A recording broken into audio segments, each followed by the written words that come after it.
There is an economy larger than most countries on Earth. It moves trillions of dollars every year. It employs hundreds of millions of people. And chances are you've already used it.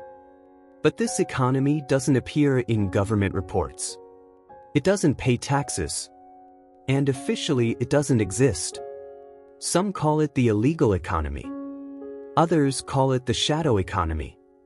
But today, we're going to reveal why this hidden system is quietly larger than most nations and why almost nobody talks about it.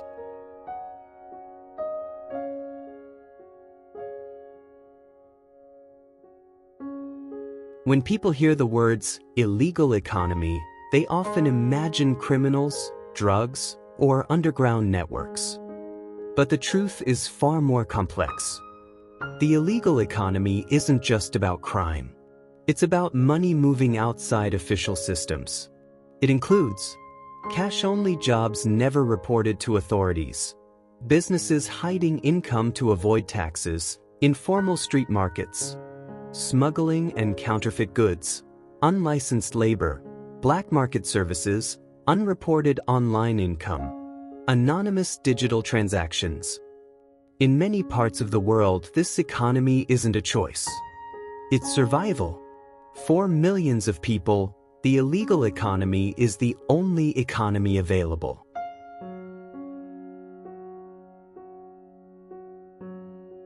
So how big is this hidden economy?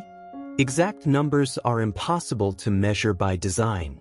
But economists estimate that the shadow economy represents 10 to 30% of global economic activity. That's not millions, not billions. That's trillions of dollars every single year. If the illegal economy were a country, it would rank among the largest economies on Earth, larger than most developed nations. And yet it has no flag, no capital, no official recognition, which is exactly why it's so powerful.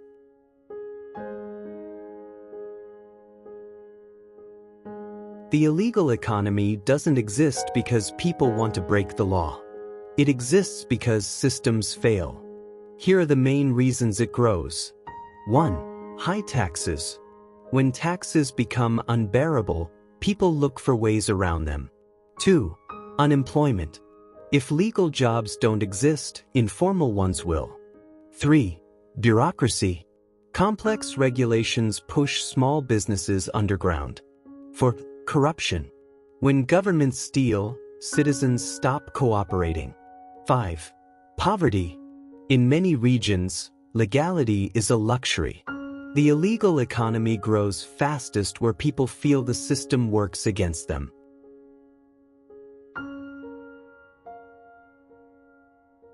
The largest part of the illegal economy isn't drugs or weapons. It's work.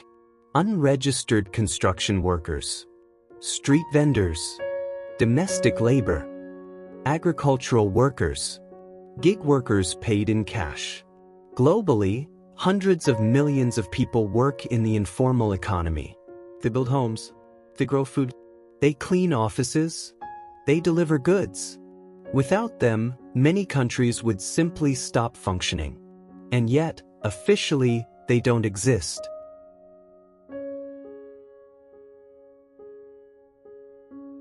Cash is the lifeblood of the hidden economy. It leaves no digital trail, no bank record, no automated report. This is why many governments are slowly pushing toward cashless systems. Not for convenience, but for control. Because as long as cash exists, so does an economy beyond oversight.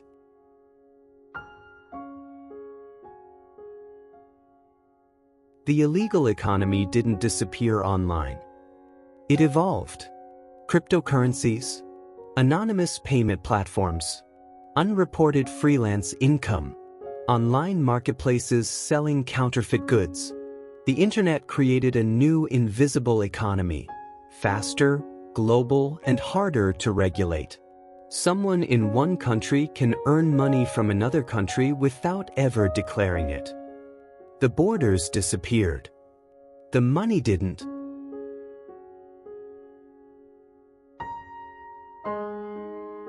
From fake luxury goods to pirated software, counterfeit markets generate hundreds of billions every year. But because demand exists, people want cheaper versions, and someone will always supply them. Entire supply chains operate outside the law. Factories, transport routes, distributors, an underground global logistics network.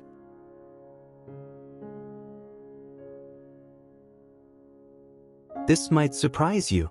It's not just criminals. Consumers benefit from cheaper prices. Businesses benefit from lower costs. Governments quietly benefit from social stability. In some countries, shutting down the illegal economy would cause economic collapse. So instead of eliminating it, they tolerate it.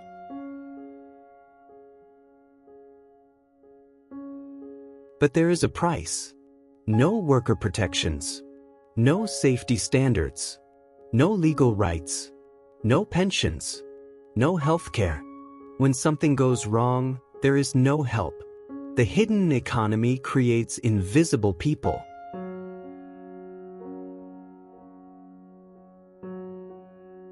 People do talk about the illegal economy, but not clearly, not systematically, and not honestly. The silence isn't accidental. It's produced by political, economic, cultural, and psychological forces that all benefit from keeping the topic fragmented and vague. Here is why the illegal economy is rarely discussed as a real economic system, even though it represents 10 to 20% of global GDP by most estimates. 1. It blurs the line between legal and illegal. Talking seriously about the illegal economy exposes an uncomfortable truth. There is no clean separation between legal and illegal economies. Illegal markets depend on legal banks for laundering money, legal corporations for logistics, raw materials, shell companies, legal labor markets via subcontracting and informality, legal governments through corruption, selective enforcement, or tax havens. Once you acknowledge this, the narrative collapses. Crime is no longer just bad people. Corporations are no longer innocent. Governments are no longer neutral referees. This threatens legitimacy, so the topic is reframed as crime, not economics. 2. It challenges the moral story of capitalism. Mainstream economics relies on a moral storyline. Markets are efficient. Growth is productive. Wealth reflects contribution. The illegal economy contradicts all three. It is often more efficient than legal markets, faster, cheaper, less regulated. It produces real goods and services people demand. It generates massive wealth without moral justification. If people realized how much success depends on tax evasion, labor exploitation, environmental crime, financial secrecy, then meritocracy becomes a fiction. So discussion is deflected toward individual criminals, not systemic incentives. 3. It reveals state complicity, not just state failure. Governments prefer to frame illegal economies as weak enforcement, lack of capacity, foreign criminal networks. But sustained illegal economies usually require state tolerance, selective policing, corrupt officials, regulatory loopholes, strategic blindness. In many cases, illegal economies stabilize fragile states, provide employment where formal jobs don't exist, fund political campaigns indirectly, act as informal welfare systems. Admitting this would mean admitting that the state benefits from illegality, which undermines sovereignty and authority. For it is difficult to measure, so it's easy to ignore. Modern policy is obsessed with numbers. The illegal economy resists measurement by design. No reliable data, no official records, estimates vary wildly. Actors actively hide activity. This allows institutions to say, there's not enough evidence to act. Meanwhile, Financial crimes are under-prosecuted. White-collar crime gets civil fines. Street crime gets criminalized heavily. What can't be measured precisely becomes politically invisible. 5. Media incentives favor sensation over systems. Media rarely covers the illegal economy as an economic structure because violence sells better than accounting. Drug dealers are easier villains than banks. Stories with clear heroes and villains attract clicks. So coverage focuses on cartels, gangs, and raids, individual corruption scandals, moral panic narratives, not on supply chains, financial instruments, regulatory capture, cross-border capital flows. Systemic stories threaten advertisers, owners, and political access. 6. It exposes inequality too clearly. Illegal economies operate on asymmetric risk. The poor take criminal risk. The rich take legal risk, fines, and settlements.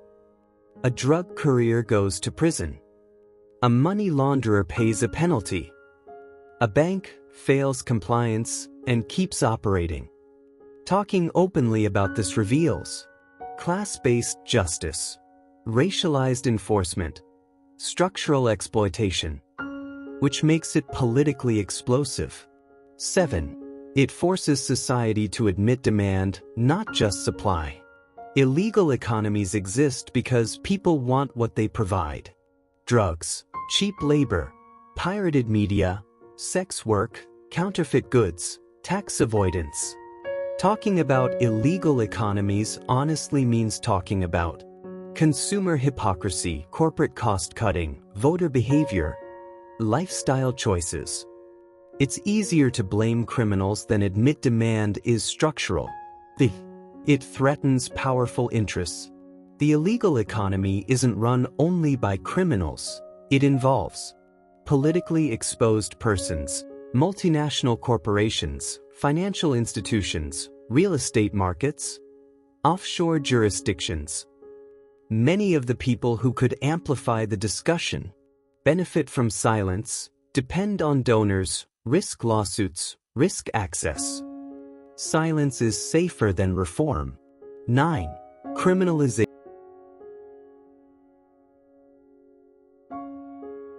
Could it ever disappear?